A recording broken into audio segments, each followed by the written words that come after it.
രാജ്യത്തിന്റെ 15ാമത് ഉപരാഷ്ട്രപതിയായി CP രാധാകൃഷ്ണൻ ഇന്ന് സത്യപ്രതിജ്ഞ ചെയ്യും.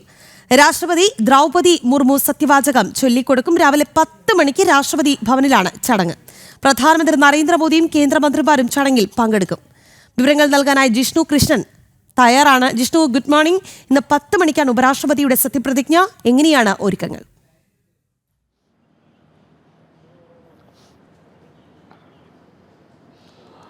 രാഖി, നമസ്തേ, ഗുഡ് മോർണിംഗ്. ഇന്ന് രാജ്യത്തിൻ്റെ 15ാമത് ഉപരാഷ്ട്രപതിയായി CP രാധാകൃഷ്ണൻ സത്യപ്രതിജ്ഞ ചെയ്ത് ചുമതലയേൽക്കും. രാവിലെ 10 മണിക്ക് രാഷ്ട്രപതി ഭവനിലാണ് ചടങ്ങ് നടക്കുന്നത്. രാഷ്ട്രപതി ദ്രൗപദി മുർമു ഉപരാഷ്ട്രപതിക്ക് സത്യവാചകം ചൊല്ലിക്കൊടുക്കും.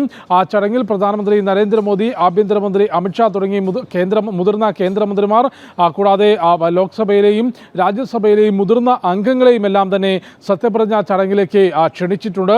കഴിഞ്ഞ ദിവസം നടന്നിട്ടുള്ള സെപ്റ്റംബർ 9-നായിരുന്നു ഉപരാഷ്ട്രപതി തെരഞ്ഞെടുപ്പ് നടന്നത്. ആ തെരഞ്ഞെടുപ്പിൽ 452 വോട്ടുകൾ നേടിയാണ് NDAയുടെ സ്ഥാനാർത്ഥിയായിരുന്ന CP രാധാകൃഷ്ണൻ വിജയിച്ചത്. CP രാധാകൃഷ്ണന്റെ വിജയം നേരത്തെ ഉറപ്പിച്ചിരുന്നു എങ്കിൽ പോലും അപ്രതീക്ഷിതമായിട്ടുള്ള വോട്ടുകൾ, പ്രതിപക്ഷ നിരയിൽ നിന്ന് പോലും വോട്ടുകൾ നേടിക്കൊണ്ടായിരുന്നു CP രാധാകൃഷ്ണൻ വിജയിച്ചു കയറിയത്. ഇന്നലെ മഹാരാഷ്ട്ര ഗവർണർ സ്ഥാനം ഒഴിയുന്നതായി CP രാധാകൃഷ്ണൻ അറിയിച്ചിരുന്നു. തുടർന്ന് നിലവിൽ ഗുജറാത്ത് ഗവർണർക്കാണ് മഹാരാഷ്ട്ര ഗവർണറുടെ അധിക ചുമതല നൽകിയിട്ടുള്ളത്. കൂടാതെ മഹാരാഷ്ട്ര രാജ്ഭവനിൽ അനൗദ്യോഗികമായിട്ടുള്ള യാത്രയയപ്പ് ചടങ്ങ് നടന്നിരുന്നു. ആ ചടങ്ങിൽ CP രാധാകൃഷ്ണൻ വ്യക്തമാക്കിയത് ദേശീയ താല്പര്യത്തിനനുസരിച്ച് നിലപാടെടുക്കുന്ന തികഞ്ഞ ദേശീയവാദിയാണ് താൻ എന്ന പ്രതികരണം CP രാധാകൃഷ്ണൻ നടത്തിയിരുന്നു. 15ാമത് രാഷ്ട്രപതിയായി CP രാധാകൃഷ്ണൻ എത്തുമ്പോൾ ജഗ്ദീപ് ധൻഖറിൽ നിന്ന് വ്യത്യസ്തമായിട്ട് എന്തെല്ലാം നിലപാടുകൾ CP രാധാകൃഷ്ണന് സ്വീകരിക്കാൻ സാധിക്കും എന്നുള്ളത് തന്നെയാണ് രാജ്യസഭയും ഒപ്പം രാജ്യവും ഉറ്റുനോക്കുന്നത്.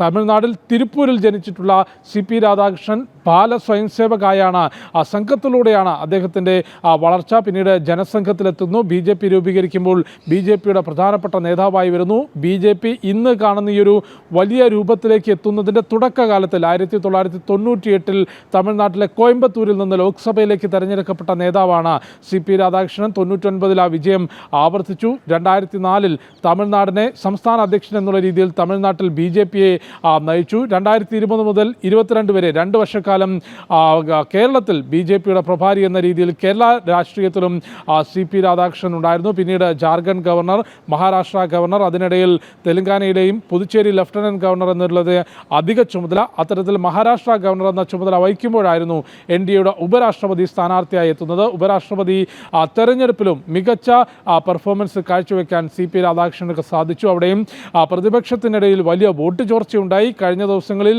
പ്രതിപക്ഷ പാർട്ടികൾക്കിടയിൽ തന്നെ പരസ്പരം പഴിചാരുകയും ആരോപണം ഉന്നയിക്കുകയും നേതാക്കൾ ചെയ്തിരുന്നു. അതായത് ഈ 324 വോട്ടുകളായിരുന്നു ഉപരാഷ്ട്രപതി തെരഞ്ഞെടുപ്പിൽ പ്രതിപക്ഷ സ്ഥാനാർത്ഥിക്ക് ലഭിക്കേണ്ടത്. എന്നാൽ വലിയ വോട്ട് ചോർച്ച പ്രതിപക്ഷ നിരയിലുണ്ടായി. 300 വോട്ടുകൾ മാത്രമാണ് പ്രതിപക്ഷത്തിൻ്റെ സ്ഥാനാർത്ഥിക്ക് ലഭിച്ചത്. തുടർന്ന് നേതാക്കൾ പണം വാങ്ങി വോട്ട് ചോർത്തിയെന്ന ആരോപണം പോലും പ്രതിപക്ഷ മുന്നണിക്കുള്ളിൽ നേതാക്കൾ പരസ്പരം ഉന്നയിക്കുന്നുണ്ട്. അതിന് ഇന്നലെ അമിത്ഷാ ഉൾപ്പെടെയുള്ള BJP നേതൃത്വം രൂക്ഷമായി വിമർശനമുയർത്തുകയും ചെയ്തിരുന്നു. സ്വന്തം മുന്നണിയിലെ MP-മാരെ കുറിച്ചാണ് ഈ നേതാക്കൾ വൃത്തികേട് പറയുന്നത്. അതായത് പണം വാങ്ങി വോട്ട് മറിച്ചു എന്ന് പ്രതിപക്ഷ മുന്നണിയിലെ തന്നെ MP-മാരാണ് അവരുടെ സ്വന്തം MP-മാരെ കുറിച്ച് പറയുന്നത് എന്ന വിമർശനം ഉയർത്തിയിരുന്നു. ഏതായാലും ഉപരാഷ്ട്രപതി തെരഞ്ഞെടുപ്പ് കോൺഗ്രസിനും പ്രതിപക്ഷ മുന്നണിക്കും കനത്ത നാണക്കേടാണ് ഉണ്ടാക്കിയിട്ടുള്ളത്.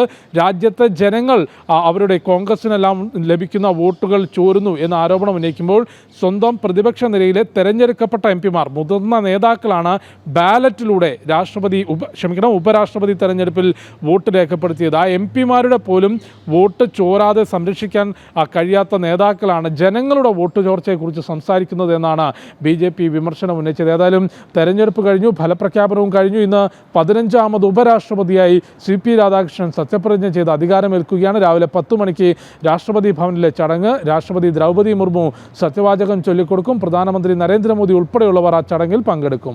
ജിഷ്ണു സൂചിപ്പിച്ചതുപോലെ എന്തായാലും NDAയുടെ സ്ഥാനാർത്ഥി ജയിക്കുന്നു. ഇന്ന് സത്യപ്രതിജ്ഞ നടക്കുന്നു. പക്ഷേ ഈ ഒരു തെരഞ്ഞെടുപ്പ് കൊണ്ട് ഇന്ത്യ മുന്നണിക്കുണ്ടായ ഒരു തിരിച്ചടി എന്ന് പറയുന്നത് ഈ തോൽവി മാത്രമല്ല, ഈ ഇന്ത്യ മുന്നണിയിലെ കക്ഷികൾക്കിടയിലുണ്ടായ വിള്ളൽ അത് മറനീക്കി പുറത്തു വന്നു എന്നുള്ളതാണ്. ഇത് വലിയൊരു തിരിച്ചടി തന്നെയായി മാറുന്നുണ്ടല്ലേ? രാജ്യ ഉപരാഷ്ട്രപതി തെരഞ്ഞെടുപ്പ് കനത്ത നാണക്കേടാണ് ഇന്ത്യ മുന്നണിക്ക് ഉണ്ടാക്കിയിട്ടുള്ളത്. ഒപ്പം തന്നെ ആ മുന്നണിക്കുള്ളിൽ നേതാക്കളുടെ നേരത്തെ ഉണ്ടായിരുന്ന അഭിപ്രായ വ്യത്യാസം കൂടുതൽ പരസ്യമായി എത്തുകയും കോൺഗ്രസിൻ്റെ നേതൃത്വത്തെ ഈ മുന്നണിയെ നയിക്കാൻ കോൺഗ്രസിന് സ്വാധീനമില്ല, അല്ലെങ്കിൽ അതിനുള്ള ശേഷി നിലവിൽ കോൺഗ്രസ് നേതൃത്വത്തിനില്ല എന്ന പരസ്യമായിട്ടുള്ള വിമർശനം ഇപ്പോൾ ഉയർന്നു കഴിഞ്ഞു. കോൺഗ്രസിന് ഈ പ്രതിപക്ഷ മുന്നണിയെ നയിക്കാൻ സാധിക്കില്ല എന്ന വലിയ വിമർശനമാണ് ഉയരുന്നത്. കാരണം വോട്ട് ചോർച്ചയാണ് വലിയ നാണക്കേടുണ്ടാക്കിയത്. തെരഞ്ഞെടുപ്പിൽ ഉപരാഷ്ട്രപതി തെരഞ്ഞെടുപ്പിൽ 427 അംഗങ്ങളുടെ പിൻബലമുള്ള CP രാധാകൃഷ്ണന്റെ വിജയം നേരത്തെ തന്നെ വ്യക്തമായിരുന്നു. പക്ഷേ പ്രതിപക്ഷ നിരയിലെ സ്ഥാനാർത്ഥിക്ക് പ്രതിപക്ഷത്തിൻ്റെ തന്നെ മുഴുവൻ വോട്ടുകളും നേടിക്കൊടുക്കാൻ സാധിച്ചിരുന്നെങ്കിൽ അതൊരു പ്രതിപക്ഷ നേതാക്കൾ നേരത്തെ ചൂണ്ടിക്കാട്ടിയതുപോലെ പ്രത്യയശാസ്ത്രങ്ങൾ തമ്മിലുള്ള പോരാട്ടം, അല്ലെങ്കിൽ അതൊരു സ്വാഭാവികമായിട്ടുള്ള പോരാട്ടമായി തന്നെ കണക്കാക്കാമായിരുന്നു. പക്ഷേ പ്രതിപക്ഷ നിലയിലെ മുഴുവൻ വോട്ടുകളും നേടിക്കൊടുക്കാൻ പ്രതിപക്ഷ മുന്നണിയിലെ പാർട്ടികൾക്ക് സാധിച്ചില്ല. അതിൽ പരസ്പരം പഴിചാരുന്നു.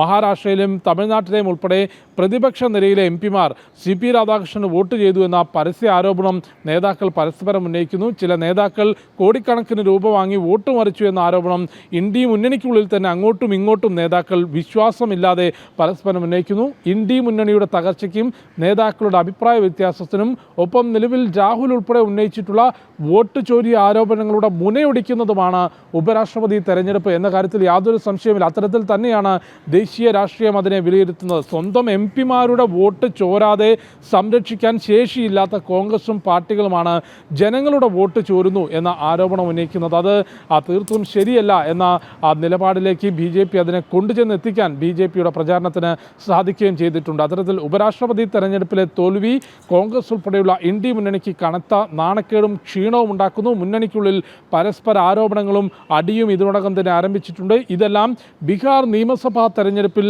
BJPക്കും NDAക്കും കൂടുതൽ. ശരി ജിഷ്ണു, രാജ്യത്തിന്റെ 15ാമത് ഉപരാഷ്ട്രപതിയായി CP രാധാകൃഷ്ണൻ ഇന്ന് സത്യപ്രതിജ്ഞ ചെയ്യുകയാണ്. രാഷ്ട്രപതി ദ്രൗപദി മുർമു സത്യവാചകം ചൊല്ലിക്കൊടുക്കും. രാവിലെ 10 മണിക്കാണ് ചടങ്ങ്. പ്രധാനമന്ത്രിയും കേന്ദ്രമന്ത്രിമാരും പങ്കെടുക്കുന്നുണ്ട്. ജിഷ്ണു കൃഷ്ണനാണ് വാർത്തയുടെ വിശദാംശങ്ങൾ ഡൽഹിയിൽ നിന്ന് നൽകിയത്.